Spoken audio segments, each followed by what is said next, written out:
శ్రీ గురుభ్యో నమః. జ్ఞానక్షం యూట్యూబ్ ప్రేక్షకులందరికీ కూడా స్వాగతం.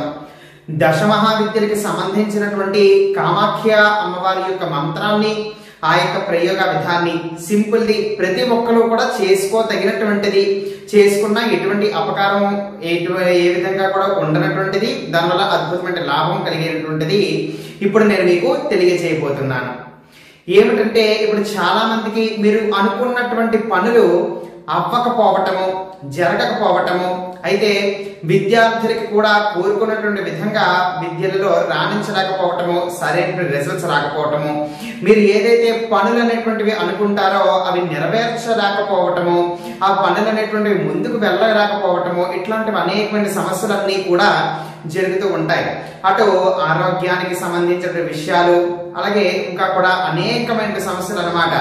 ఎటు చూసినా కూడా నాకు ఏ విధంగా కలిసి రావట్లేదండి, ఆర్థికంగా సమస్యలు ఉన్నాయి, ఆర్థికమైనటువంటి ఇబ్బందులతో బాధపడుతున్నాను, ఏ పనులు ముందుకెళ్ళట్లేదు, నా జీవితం ఇక్కడే ఆగిపోయింది, ముందుకు వెళ్ళట్లేదు, నా యొక్క వృత్తిలో డెవలప్మెంట్ లేదు అనేటువంటి వాళ్ళందరికీ కూడా ఇప్పుడు నేను చెప్పబోయేటువంటి ఈ యొక్క ప్రక్రియ ద్వారా అద్భుతమైన ఫలితం ఉంటుంది.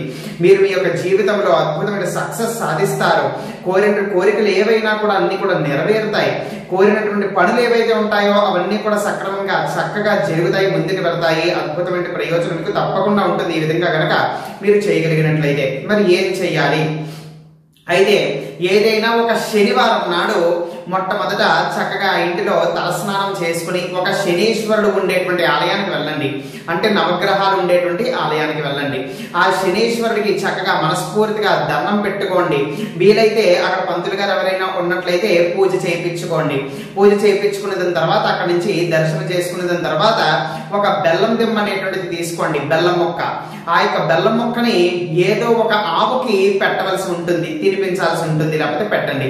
ఈ విధంగా ఏ ఆవుకైతే మీరు బెల్లం మొక్క పెట్టారో అదే ఆవుకి సంబంధించినటువంటి పేడ, ఆవు పేడని, అదే ఆవు యొక్క ఆవు పేడని సక్రమంగా చక్కగా కాస్త కవర్లోకో దేంట్లోకో తీసుకుని ఇంటికి తీసుకుని వెళ్ళండి. అది శుభ్రంగా ఎండలో ఎండబెట్టేసేయండి. ఎండిపోయిన తర్వాత పూర్తిగా మరుసటి రోజైనా కూడా చెయ్యొచ్చు, లేకపోతే శనివారం నాడు ఉదయం చేస్తారు కదా, ఒకవేళ సాయంత్రానికల్లా ఎండిపోయినట్లయితే కనుక సాయంత్రమే మీరు చెయ్యొచ్చు. ఏం చెయ్యాలి? ఈ యొక్క ఎండిపోయినటువంటి ఆ యొక్క ఆవు పేడని కాల్చాలి. ఏ విధంగానైనా కూడా కాల్చచ్చు, ఏదో ఒక అగ్గివాడి కాల్చండి. ఎప్పుడైతే అది కాలుతోందో అప్పుడు నేను చెప్పబోయేటువంటి ఆ యొక్క మంత్రాన్ని మీరు జపం చేస్తూ ఉండాలన్నమాట. నేను చెప్పబోయేటువంటి మంత్రాన్ని జపం చేస్తూ ఉండాలి. ఆ విధంగా జపం అనేటువంటిది చేస్తూ ఉండండి. పూర్తిగా కాలిపోతుంది, బూడిదైపోతుంది కదా, అప్పుడు ఆ బూడిదని అంతా కూడా చక్కగా సేకరించండి. ఏదో ఒక డబ్బాలోకో ఏదో ఒక దాంట్లోకి తీసుకొని, ఒక కప్పులోకో తీసుకొని మీ యొక్క పూజా మందిరంలో పెట్టుకోండి. పెట్టుకున్న తర్వాత చక్కగా ఇప్పుడు నేను చెప్పబోయేటువంటి అదే మంత్రం ఏదైతే అది కాలుతున్నప్పుడు మీరు చదువుతారో అదే మంత్రాన్ని ఒక 108 సార్లు చక్కగా కూర్చొని జపం చేయండి.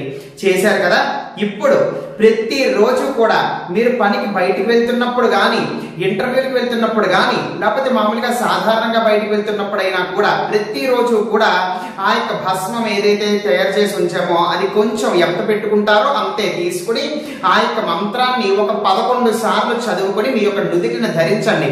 అద్భుతమైన ఫలితం ఉంటుందన్నమాట. ఒక రకమైనటువంటి ఆకర్షణ శక్తి, జనాకర్షణ, ధనాకర్షణ, అలాగే అన్ని విధాలైనటువంటి గ్రహాల నుంచి ఆనుకూలత ఇవన్నీ కూడా లభిస్తాయి. మాటల్లో వర్ణించలేనటువంటి విధంగా దీని ద్వారా ఫలితం ఉంటుంది. చాలా సింపుల్, అంతేనండి. ఆ విధంగా చేసినంత మాత్రాన పరిస్థితులు మారిపోతాయా అని అంటే ఆ పార్వతీ పరమేశ్వరుడు ఇద్దరు కూడా శాసిస్తే మారన్నది అంటూ ఏది లేదు, ఏది ఉండదు. అర్థమవుతుందా?